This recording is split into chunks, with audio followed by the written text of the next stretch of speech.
Let's familiarize ourselves with the Purchases menu.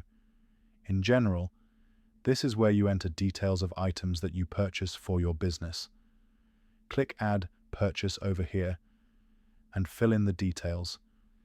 Here you select the supplier that you bought the items from. If you have not yet added the supplier under Contacts, you can click here to add it. Then you fill out the information in these fields as needed. Up here, you can put in the payment terms that you have with the supplier. You can attach the invoice or purchase order. Under Purchase Status, you select if the items have been received or still pending. Here you select which of your business locations is the purchase for. Should there be any discount on the item and how much? Did you pay for them by cash, card, etc.? And save. It's pretty straightforward. Another option under Purchases is Purchase Returns. This refers to items that you return to the supplier. Click Add over here to input a return. Select the supplier here. Select which branch of your business.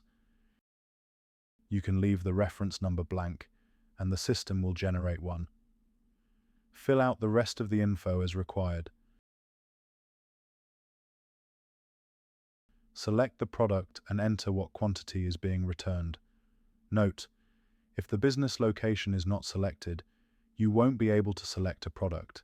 Click Submit when you're through. Stock transfers and adjustments.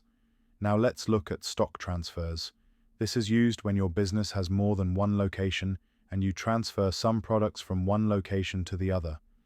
If your business only has one location, you won't need this section. Adding a transfer is simple. By now you should get the hang of adding stuff. Click Add over here and fill out accordingly. Select which location is the stock coming from and which location is receiving it. Let the system generate the reference number. Select the status of the transfer, add the product here, and select the quantity being transferred. If there are any delivery charges, you can add that here. Then click Save. Same procedure for stock adjustments. Adjustments are only used to reduce stock quantities. Select the business location. For adjustment type, select Normal if the adjustment is due to product defect or damage. Select Abnormal if the adjustment is due to external causes such as fires, staff accidents, etc. Select the product here and add the quantity being removed from stock. Enter how much money, if any, you recovered by either claiming from insurance or selling the items as damaged or parts. You can add the reason for the adjustment here and save. Next we look at expenses. This is important so the system can track the overall profitability of your business. Adding an expense is simple. But first, let's add expense categories. Click Add here and fill out this short pop-up. Add category name, and you can even leave the category code section blank. Then click Save.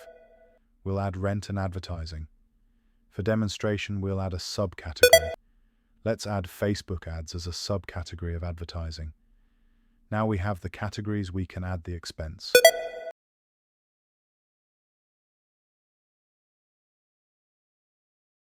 Select location, category, and leave the reference blank if you want the system to generate it.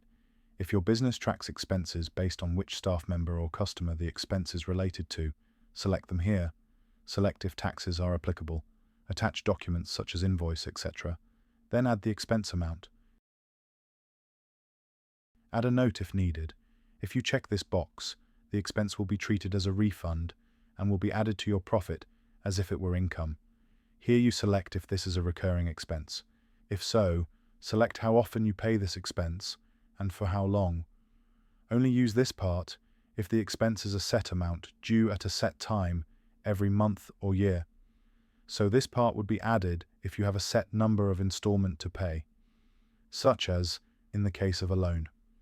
For example, we could say that we have to pay this every month over the next 2 years. Add the payment details below. Amount, date, and payment method. For card payments, I wouldn't recommend adding all these card details. So let's select just the card type and save. Reports. Let's briefly browse what's under the Reports tab. When setting up, there won't be much to view here, but as you add more transactions, more products, sales, expenses, transfers, etc., the system will be able to generate any of these reports. For example, profit and loss, stock reports, and much more, as you can see here.